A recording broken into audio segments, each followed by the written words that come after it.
¿Qué tal? ¿Cómo les va? Bienvenidos a otro nuevo encuentro de la Escuela de Formación Bíblica de sede San Martín, donde estamos tratando en este módulo 4, el tema de profetas.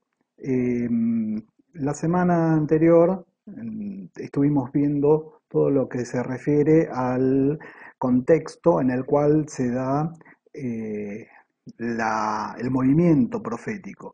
El movimiento profético que no solamente es eh, algo que surge dentro del pueblo de Israel, sino que contextualmente es un movimiento que surge en toda la región, no solamente en la Mesopotamia, sino también podemos ver movimiento profético en la zona de Grecia, en Egipto.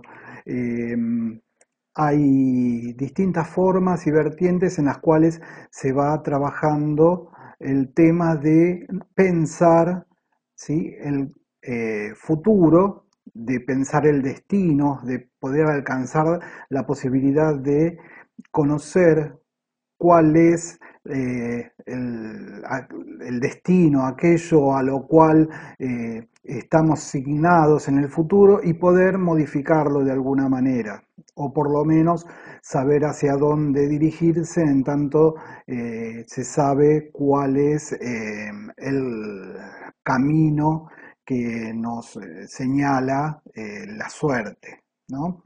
Eh, Vamos a ver en este encuentro específicamente el tema del profetismo de Israel. Ya sabemos que eh, la idea de profeta en muchos casos nos remitía a la idea de un vidente o alguien que adivina, que predice el futuro.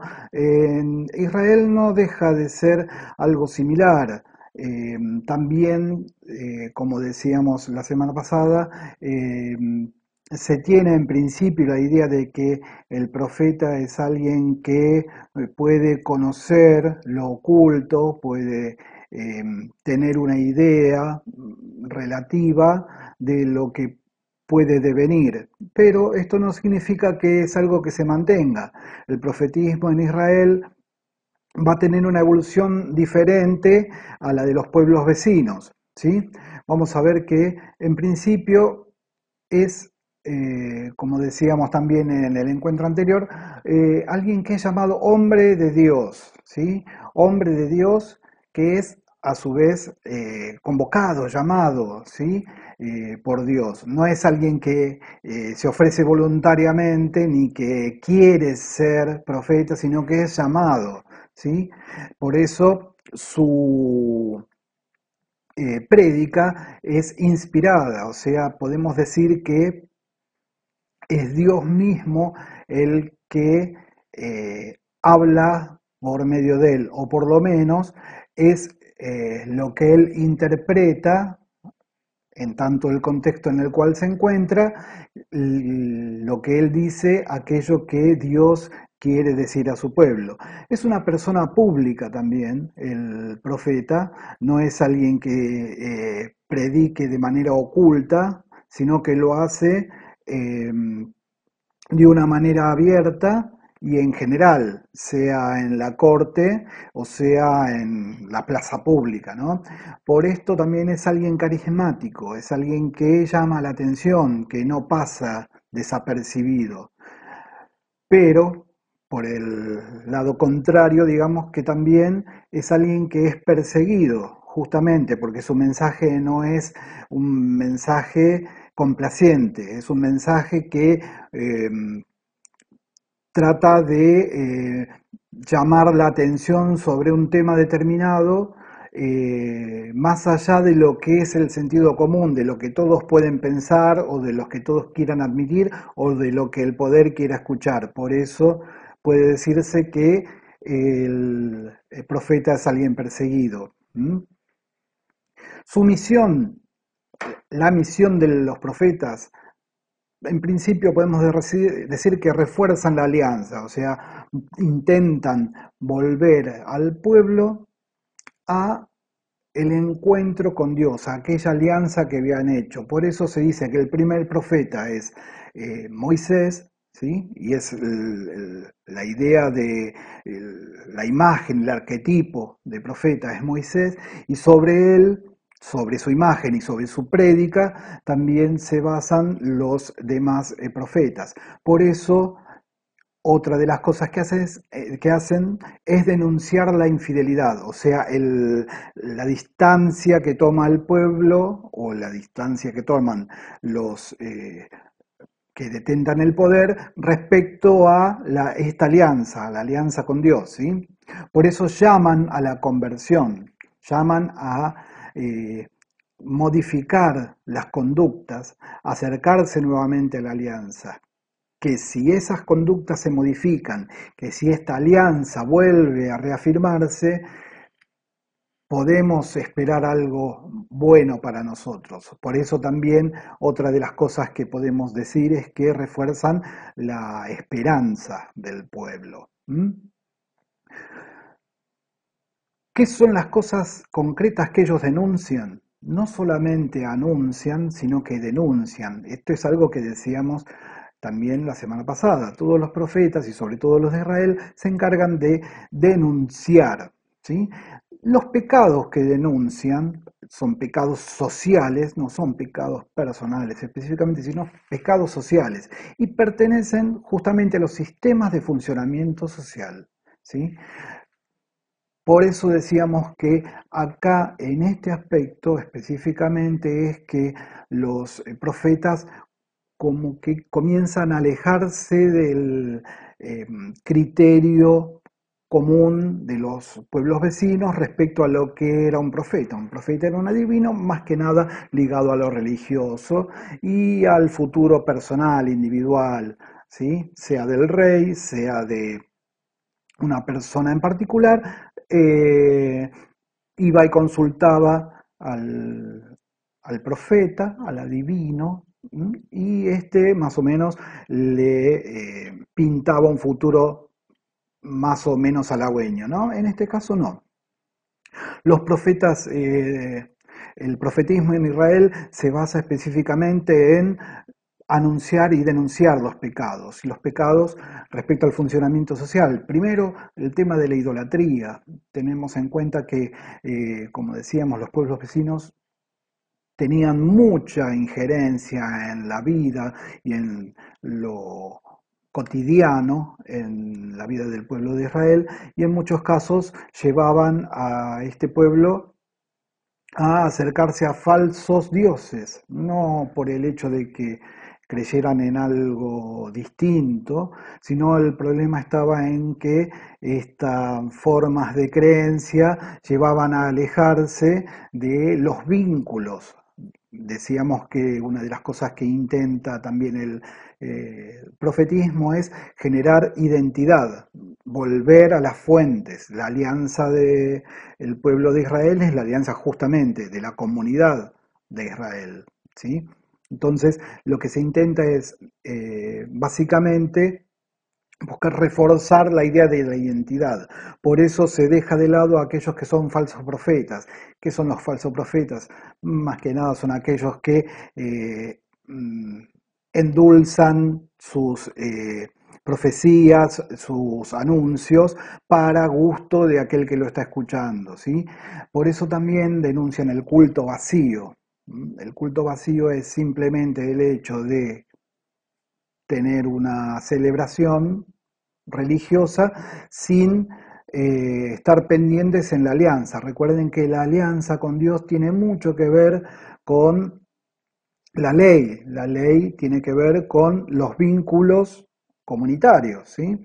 Recordemos que los mandamientos, si nos remitimos a eso específicamente, tienen que ver con los vínculos comunitarios. Si el culto es solamente ligado a una ceremonia ritual sin vincular a las personas y sin vincular ese culto con el pueblo, es simplemente un culto vacío. Por eso la denuncia, una de las denuncias del profetismo de Israel se basa en esto, en denunciar el sistema religioso, no en sí la religión. Obviamente, muchos de los profetas justamente reforzaban la tarea del templo, acompañaban las liturgias, ¿sí? Pero trataban de que eso siempre tuviera relación y vínculo con el vínculo entre la gente, el vínculo entre el pueblo, el vínculo también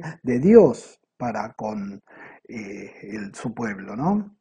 Otra de las cuestiones que refuerzan la denuncia del profetismo en Israel son las injusticias sociales del poder, ¿sí?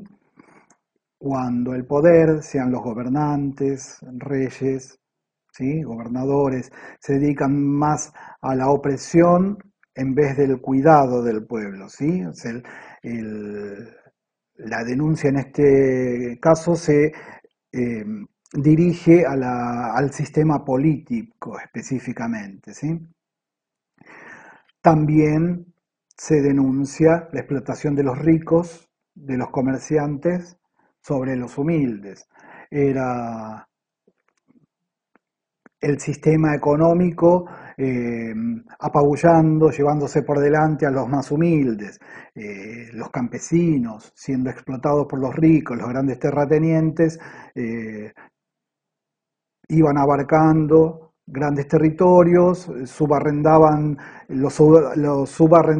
perdón, y a su vez después cobraban grandes impuestos, se quedaban con una gran parte de la cosecha y muy poco de lo que se trabajaba de la tierra y de en todo lo que implicaba la tarea de distinto tipo, de todo eso quedaba muy poco para los pobres, ¿sí?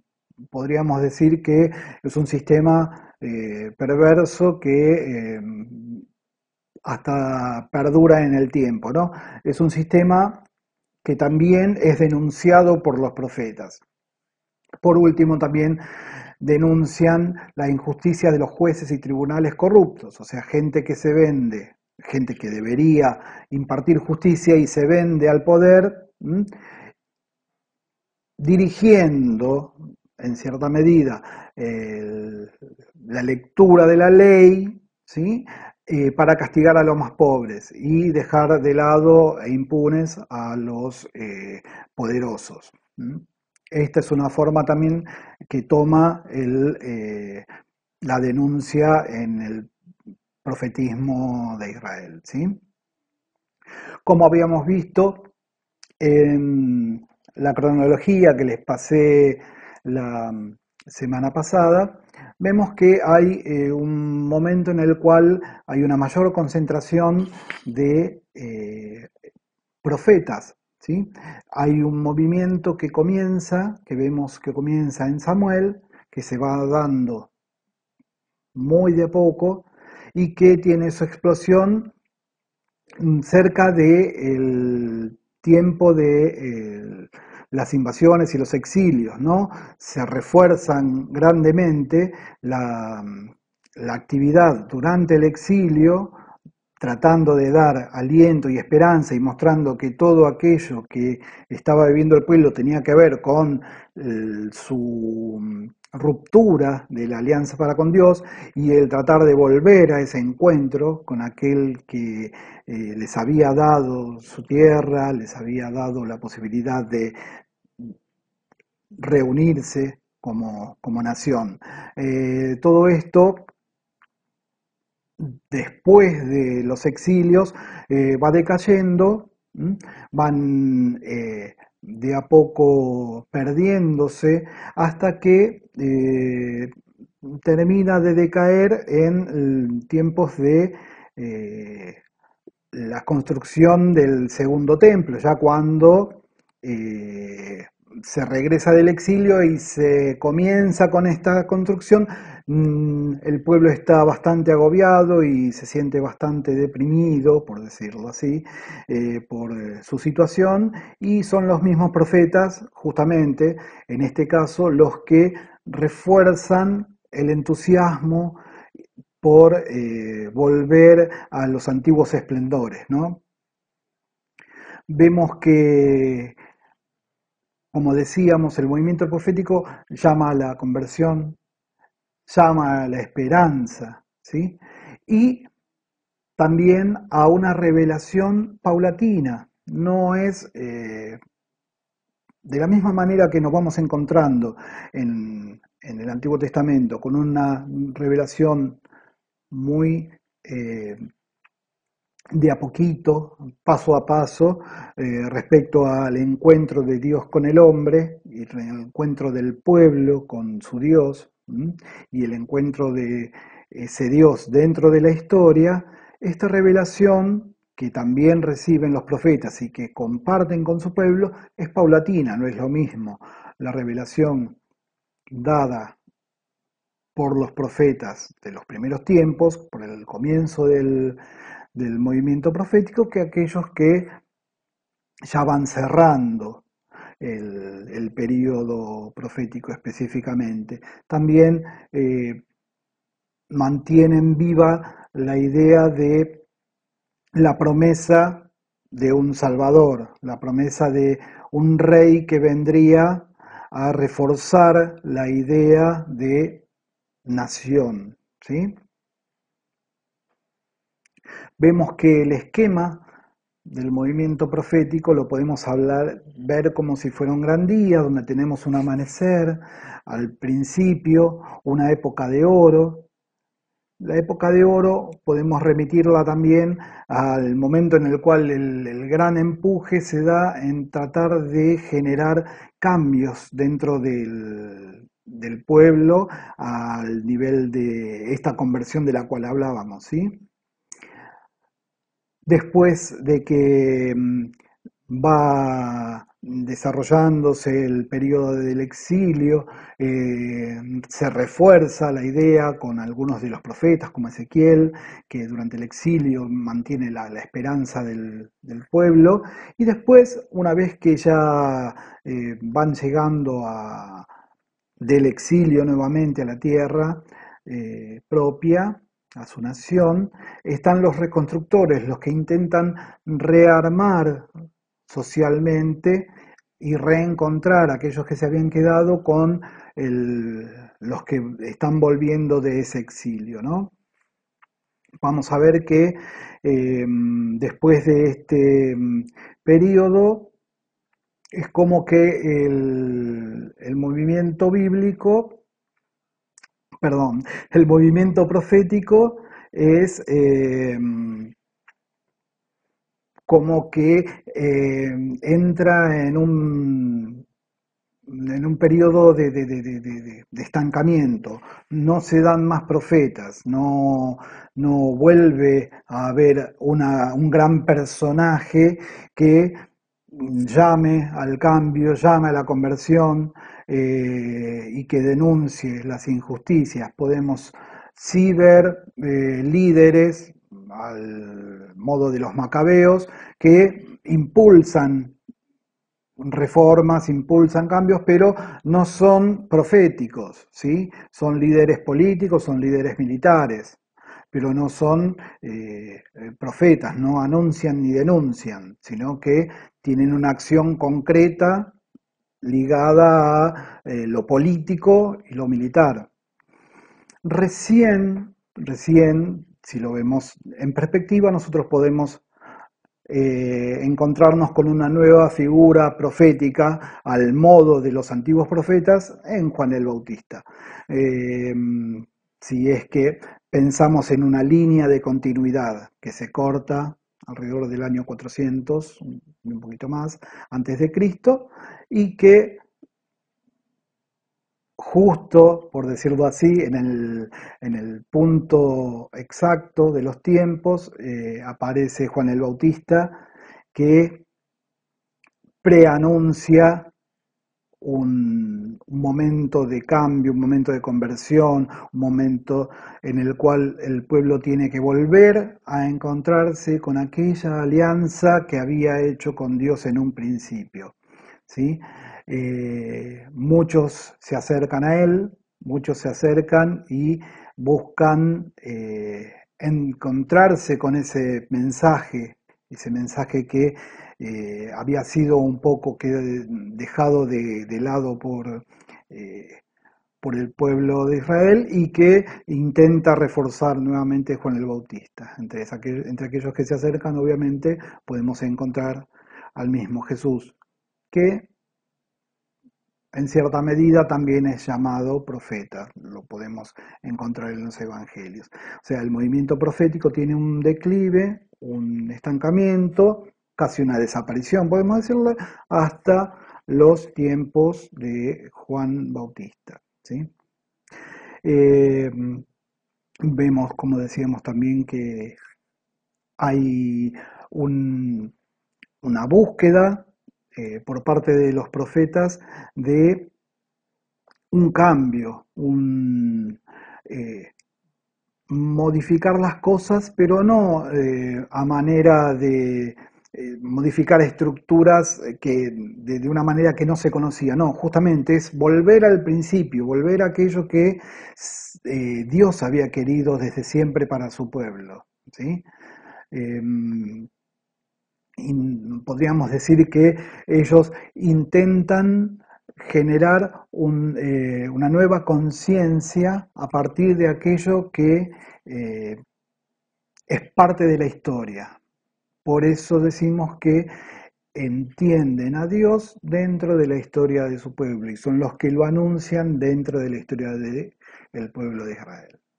Bueno, les agradezco la atención que han recibido, que han tenido para conmigo, perdón. Eh, Vamos a encontrarnos entre los textos distintas posibilidades de abordar el tema de los profetas de Israel. Por un lado, la prehistoria, por decirlo así, eh, donde nos hablan de Moisés, de Abraham, también como arquetipos proféticos, ¿sí? Vamos también a ver un libro sobre la mística de los profetas, llamativo porque si bien los profetas no tenían una búsqueda específica de una espiritualidad, o sea, de generar una nueva espiritualidad, sí ellos tenían un contacto con Dios especial, pleno y permanente, y que mostraban a través de sus palabras, ¿no? Eso por un lado, y bueno, vamos a también encontrarnos con las clases y tal vez algún texto más que acompañe algo así muy cortito como para acompañar el tema este que hemos visto hoy. Espero que estén todos bien, que todo aquello que sea necesario de decir se diga de la mejor manera, pero sin guardarse las cosas. Eh, Tenemos grandes ejemplos dentro de nuestra iglesia de quienes se han animado, de quienes han abierto su vida a los demás y de quienes han eh, llevado a- hasta las últimas consecuencias el anunciar y denunciar el amor de Dios y el amor de Dios hasta el dolor. Tenemos el ejemplo que nos ha dado, por ejemplo, Pedro Casaldáliga, recientemente fallecido, entregando su vida por el reino a través de su ofrenda a todos los habitantes de la Amazonia, ¿no? Vamos a pedirle una oración específicamente por él también. Nos estamos viendo, muchas gracias por todo, que tengan una buena semana y acérquense de a poquito a los textos, están todos muy interesantes como para poder ir viéndolos. Hasta luego.